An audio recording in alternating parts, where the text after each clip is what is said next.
The Mind Lost in Thinking, Buddhism's Teaching on Restlessness.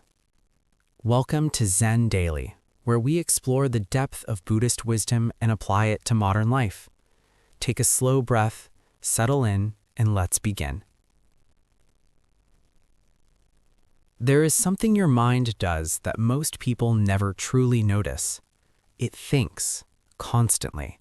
From the moment you wake up to the moment you fall asleep, and sometimes even through your dreams, it keeps moving, jumping from thought to thought, replaying the past, rehearsing the future, looping conversations, imagining outcomes that may never happen. All of it uninvited, all of it automatic. This is not the kind of thinking you consciously choose, not the deliberate reflection where you sit down with a problem and carefully work toward a solution. That kind of thinking is useful, intentional, directed. What we're talking about here is something else, a stream of mental noise that runs on its own, a current that keeps flowing even when you desperately want it to stop. You have lived with this noise for so long that you barely hear it anymore. It's like living next to a highway. After years of traffic, you mistake the sound for silence, but it is not silence. More than 2,600 years ago, the Buddha noticed this restless movement of the mind. He called it uddhacca, restlessness, agitation. He placed it among the 5 hindrances, the obstacles that cloud clarity and block awakening. In the Aniyavarana Sutta, he explained that when hindrances like sensual desire, ill will, dullness, restlessness, and doubt are present, the mind cannot function at its highest capacity. But when they are absent, awakening factors arise naturally: mindfulness, investigation, energy, joy, tranquility, concentration, and equanimity. Restlessness is the most overlooked of them all. It doesn't feel dramatic, it just feels like normal life. But normal does not mean healthy. The Buddha described the ordinary, untrained mind as putujjana, not as an insult, but as a description. Like cloudy water that has not yet been filtered. The water isn't broken, it just hasn't been allowed to settle. And you cannot change what you cannot see. Inside the restless mind.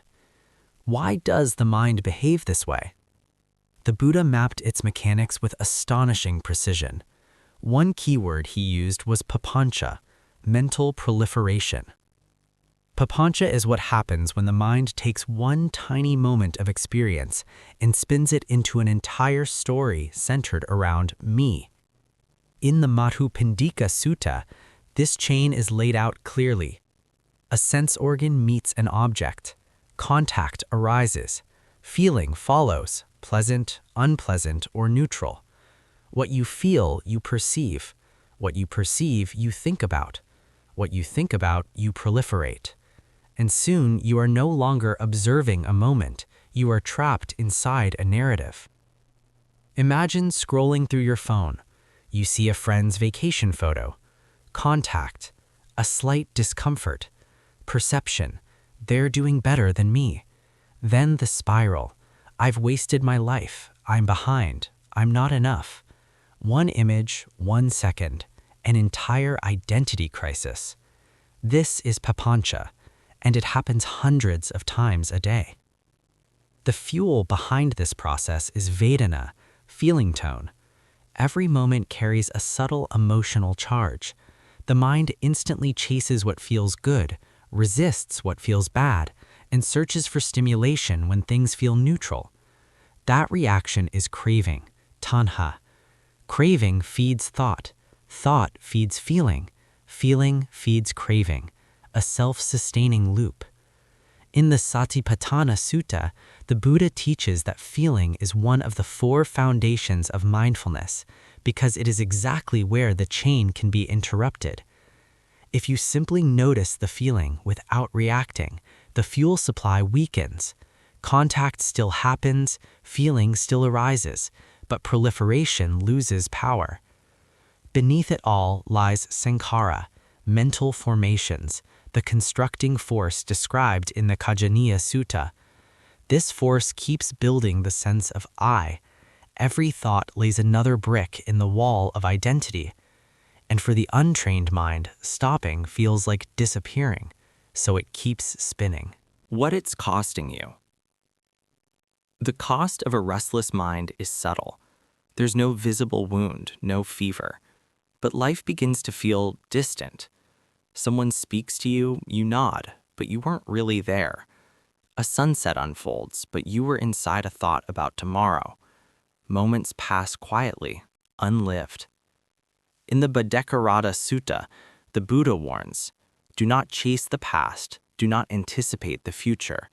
Not as poetic advice, but as diagnosis. Because every moment lost to mental wandering is a moment of life you cannot reclaim. And there is a deeper cost. In the Nibbedika Sutta, the Buddha says, intention is karma. Every mental impulse shaped by craving or aversion is already shaping your future. A restless mind is not neutral, it is actively becoming something. Pursue resentment, and the mind bends towards resentment. Pursue craving, and it bends towards craving. Over time, these patterns become your character. And perhaps the quietest cost of all is connection.